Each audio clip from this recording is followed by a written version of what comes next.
ton jardin. Bienvenue à l'Académie 3 tonnes. Nous allons explorer ensemble dans cet enseignement la permaculture. Dans cette partie, nous allons voir faire alliance avec les animaux. Une fois les conditions générales réunies, la permaculture va chercher à attirer les animaux qui aident à la culture. Les premiers sont les agents de décomposition de la matière organique, les champignons qui fabriquent l'engrais et les agents d'aération des sols, les vers de terre qui labourent la terre.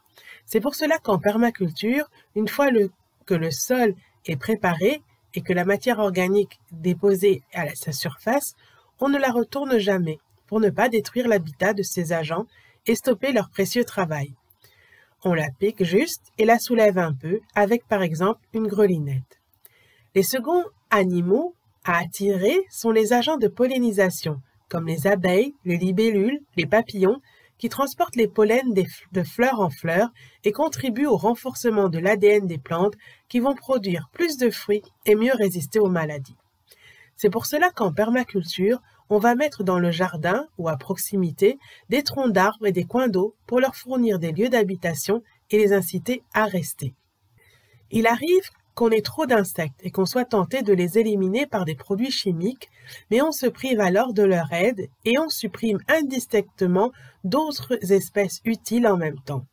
L'idéal, quand on plante une nouvelle variété, est de sacrifier ses premières récoltes aux ravageurs le temps que viennent leurs prédateurs, comme les oiseaux, les sauterelles, les grenouilles, les rongeurs, qui vont n'attaquer que l'espèce qui est en trop, mais sans l'éliminer complètement.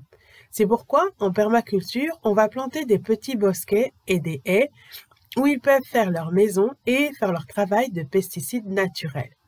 Il faut rappeler ici que les animaux fertilisent la terre avec leurs excréments qui contiennent de la matière organique déjà décomposée, l'urine qui contient énormément d'azote et les os ou les coquilles qui contiennent du phosphore.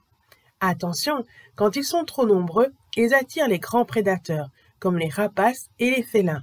Si on veut éviter ces derniers, on devra les chasser avec des filets ou des pièges et si possible limiter les monocultures qui attirent trop d'animaux d'un coup. La permaculture demande une bonne connaissance des espèces végétales et animales pour aménager les habitats et favoriser certaines espèces et se protéger d'autres espèces avec des barrières ou des répulsifs naturels comme l'ail, le piment, la menthe ou encore les excréments de chèvre.